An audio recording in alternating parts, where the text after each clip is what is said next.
নমস্কাৰ, মোৰ কবিতা মোৰ পৰিচয় চেনেললৈ আপোনালোকক স্বাগতম জনাইছোঁ। মোৰ নাম ৰুণু সোণোৱাল। মই কোনো কবি নহয়, মোৰ মনোভাৱ মই মাথো প্ৰকাশ কৰিবলৈ বিচাৰিছোঁ। কবিতা শিৰোনাম প্ৰকৃতি। গছে বৰণ বাৰিষা হলাই, তেতিয়া গছবোৰত কুঁহিপাত ওলায়। কলিয়াৰ কুলিমাত কিমান যে শুৱলা, কুঁ কুঁৰ মাতেৰে দিয়ে বসন্ত বতৰা। নদীৰ কাষৰ নলবিৰিণা কি যে মোহনীয়া, সৰিহৰ ফুলডৰা তাতোতকৈ মোহনীয়া। চাপৰ চাপৰ মাটিমাবোৰ লমালমে লাগে, চিৰি চিৰি খাবলৈ কি যে আমেজ লাগে। ঘেঁহু ডৰালৈ চাই চাই হেঁপাহ নপলায়, ৰিপ ৰিপ বতাহত হালি জালি থাকে।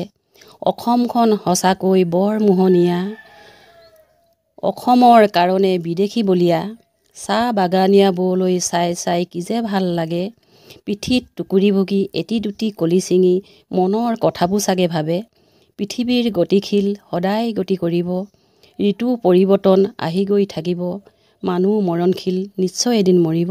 নমস্কাৰ।